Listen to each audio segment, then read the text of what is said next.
ఈ వీడియోలో మనం బీడీఎస్ గురించి, బీడీఎస్లో గవర్నమెంట్ కాలేజెస్ ఎక్కడెక్కడ ఉంటాయి, అసలు ఎంత ఫీజు కట్టాల్సి వస్తుంది, గవర్నమెంట్ అండ్ ప్రైవేట్ కాలేజెస్లో ఎలిజిబిలిటీ ఏంటి, నీట్ మార్క్స్ ఎన్ని కావాలి అనేది ఈ వీడియోలో క్లియర్గా తెలుసుకుందాం. ఇందులో బీడీఎస్ అంటే బ్యాచిలర్ ఆఫ్ డెంటల్ సర్జన్. ఇది 4 years స్టడీ ఉంటుంది, 1 year ఇంటర్న్షిప్ ఉంటుంది. అంటే టోటల్గా 5 yearsలో మనకి స్టడీ అనేది అయిపోతుంది బీడీఎస్. నెక్స్ట్, అసలు డెంటల్ కాలేజెస్కి గవర్నమెంట్ వాళ్ళకి ఎంత ఫీజు పడుతుంది అంటే చాలా తక్కువ ఫీజు, 20 to 1 lakh per yearతో మీకు అయిపోతుంది. ఇది చాలా ఎక్కువ కాంపిటీషన్ ఉంది కాబట్టి దీనికి ఎక్కువ స్కోర్ కావాల్సి వస్తుంది గవర్నమెంట్ కాలేజెస్లో సీట్స్ కావాలంటే. ఈ ప్రైవేట్ కాలేజెస్ వచ్చేసి 2 lakhs నుంచి 6 lakhs వరకు ఉంటుంది ప్రతి ఇయర్. ప్రైవేట్ కాలేజెస్లో అడ్మిషన్స్ అనేవి చాలా ఈజీగా అయిపోతున్నాయి. అసలు బీడీఎస్ మెయిన్గా గవర్నమెంట్ కాలేజ్ ఎక్కడ ఉంది అంటే government dental college and hospital Hyderabad అఫ్జల్గంజ్లో ఉంది. Next, private colleges Malla Reddy dental college for womens, army college for dental science, Kamineni institute of dental science. ఈ 3 అనేవి మనకి బీడీఎస్ కోర్సెస్ అనేవి ప్రొవైడ్ చేస్తున్నాయి. ఎలిజిబిలిటీ వచ్చేసి కంపల్సరీ మీ 10th class and inter 2 years, అది కూడా బైపీసీ చేసి ఉండాలి. మీకు ఫిజిక్స్, కెమిస్ట్రీ, బయాలజీలో మంచి మార్క్స్ వచ్చి ఉండాలి.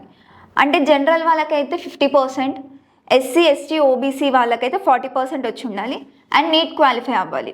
అది కూడా గవర్నమెంట్ కాలేజెస్లో నీట్ మార్క్స్ అయితే 450 to 600, అంతకన్నా ఎక్కువ వచ్చినా మంచి మంచి గవర్నమెంట్ కాలేజెస్లో సీట్స్ వచ్చే ఛాన్సెస్ ఉంటాయి. అదే ప్రైవేట్ కాలేజెస్లో అయితే కేటగిరీ ఏ వాళ్ళకి 250 to 400 వస్తే మీకు ప్రైవేట్ కాలేజెస్ సీట్స్ అనేవి ఉంటాయి.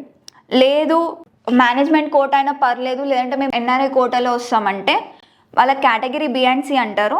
వీళ్ళకి 150 to 300 మార్క్స్ మధ్యలో వస్తే వీళ్ళకి అనేవి సీట్స్ అనేవి ఉంటాయి. అసలు కెరియర్ ఆప్షన్స్ ఏంటి? ఇప్పుడు నేను బీడీఎస్ చేద్దాం అనుకుంటున్నాను, నాకు అసలు కెరియర్ ఆప్షన్స్ ఏముంటాయి అంటే డెంటిస్ట్గా చేయొచ్చు. మీరు క్లినిక్స్లో కానీ హాస్పిటల్స్లో కానీ డెంటిస్ట్గా చేయొచ్చు.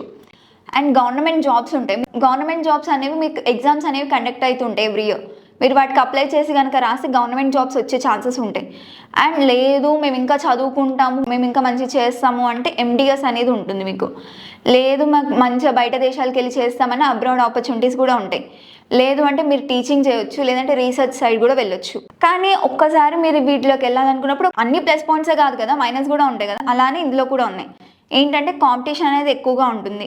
అంటే మీకు ఇన్కమ్ అనేది ఉంటుంది కానీ మీకు స్టార్టింగ్లో ఇన్కమ్ అనేది చాలా స్లోగా ఉంటుంది. కానీ ఒకవేళ మీరు కనుక మా ఓన్గా క్లినిక్ పెట్టుకొని చేయాలి అనుకుంటే కనుక కంపల్సరీ ఇన్వెస్ట్మెంట్ అనేది చేయాల్సి ఉంటుంది.